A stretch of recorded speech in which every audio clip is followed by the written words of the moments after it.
Of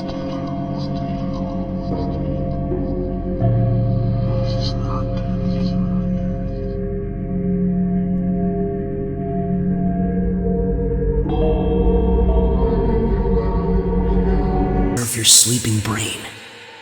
You cower in terror, knowing the suffocating feeling of something heavy and black sitting on your chest. But no, even that's not quite right. No human mind could approximate the thing that I am. Nothing human could process me, for I am the absence of all that is spiritual light. I moan, and beyond, in the chasm between, you hear the gibber and wail of the damned as they writhe in convulsive agony, kept like twisted slaves in a perpetual stew of relentless conviction. I'll turn your brain like a piece of meat on a spit over an open flame. But here, in this place, there is no light. Not now. Can you see my fingers? Long, gauntlet, claws reaching out to touch you, to twist you, to torment you in this place that is not a place but is a deeper shade of midnight than the infernal pool of ink that surrounds me. Beside me, I come with my white stallion steed. He has the face of an insect, the arms of a mantis, and the curved, bony back of a half-starved nag. Oh, you can see the jutting white thigh bones as he jerks like a puppet, sways like a marionette, his slash of a grin separating his face, a hideous mockery of a human smile. We have come from worlds beyond, a rocky coastline that could be another planet or simply another place. There is not one growth of vegetation here. This world is an empty, barren coast, a damp, dew-encrusted shore on the coastline of infernal longing. Inside the cave, inside the mind, is where I hold court. I used to have a dog, but we don't play anymore. My wrenched dog backward and got God. Now God barks. Aleister Crowley. It was perhaps 33 years ago that I woke from uneasy dreams and thought I was floating under a tree. Then I realized that this was impossible. Those were not tree branches. Those were fingers. Before me, standing by my bed, was the hooded man. Call him night hag, sleep paralysis, alien abductor, or what have you. I call him the Exile. Or he calls himself that and has intimated it to me. His image, coupled with that of the praying mantis entity, is an obscure part of alien abduction literature. This literature was not widely available in any detail in 1990.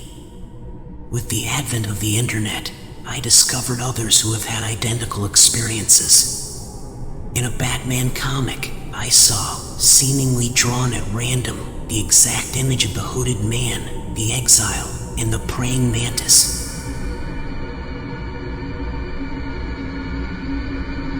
I used to have a dog, but we don't play anymore. This is what he told an old girlfriend who encountered him while using an Ouija board. An entity calling itself Sam. I have used that name now for both my book publishing as well as my name as a tarot reader for many, many years.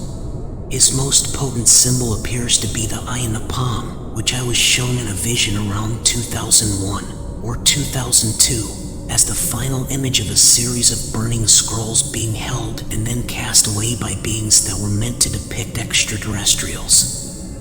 The vision included a world set to apocalyptic blaze by the war between primitives, instigated by a self-realized cube from space. I know, hard to believe. But I was not sleeping. I simply passed out, had the vision, and awoke. 20-odd years later, here I am, and I have become a professional fortune teller. The Hat Man and the Hooded Man, I can't explain any of this. Science puts it down to sleep paralysis, a condition you can investigate quite easily for yourself, a simple neurological malfunction of the dreaming mind. But then why is it a Hat Man, a Hooded Man, image of the Grim Reaper, a praying mantis alien? Why is it always so similar? The legendary of the hag, of being hag-ridden goes back into the mists of antiquity. What are our stories of vampires, of the incubus and succubus, the strange night terrors that have plagued man since medieval times? The cursed old woman who crawls atop the sleeping, inert form to steal the breath. She reeks of charnel things, of sulfur and brimstone. Hell erupts like a furnace shooting black coals of wanton terror at the sleeping self. For decades of my life, I have anticipated his coming again and dreaded it. I suppose when, finally, I shuffle off this mortal coil, I will meet him again, out of my flesh, and into his world. I remember the last time an emissary of that other came calling. I was in a car, parked at night, explaining this to an old girlfriend that began to cry.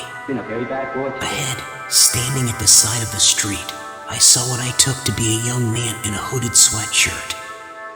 I used to have a dog, God, but we don't play anymore. In other words, the Exile. She suddenly started the car and sped off. I asked her why. She said he was back there, staring at us. I said cautiously, I saw what I took to be a man back there. No, she said. Not a man. Him. He didn't move. He didn't budge. Not even when the wind blew. Not even moving with the wind. Occasionally the bed will shake. Books fly from their shelves. Electrical appliances operate themselves. I get mysterious phone calls. Voices of all I can take to be spirits appear in my audio recordings. I've seen the shadow of a hat man on the bedroom wall, fading over a hanging of the Hindu goddess of death, Kali. Occasionally, when doing readings for clients, the dead appear, full-blown, in my mind. I'm not a medium in the sense that I go looking for dead people. But there they are, and I describe them, and the client confirms this for me. I suppose I've been touched this way since the moment of my birth.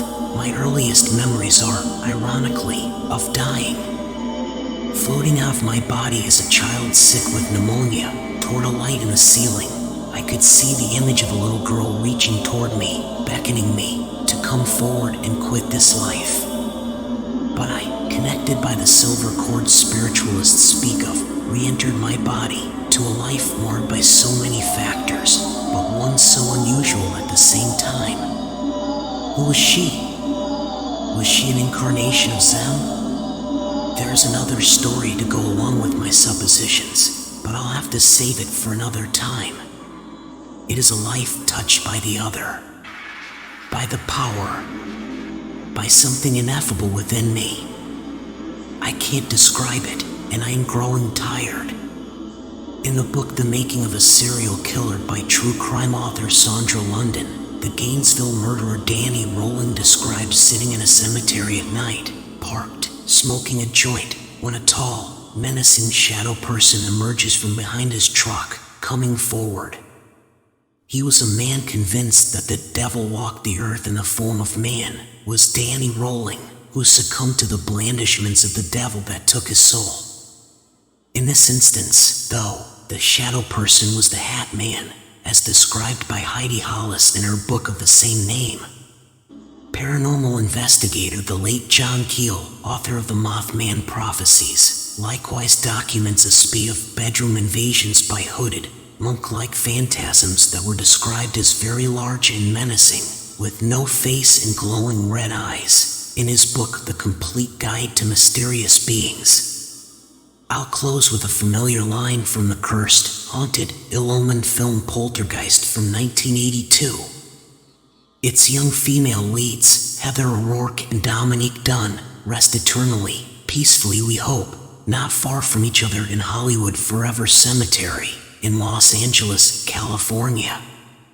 In that movie, the late actress Zelda Rubinstein, describing the spirit that is with the vanished Carolyn, says of it, it tells her things only a child could understand. To her, it simply is another child. To us, it is the beast, or perhaps better referred to as the Exile. Sleep tight.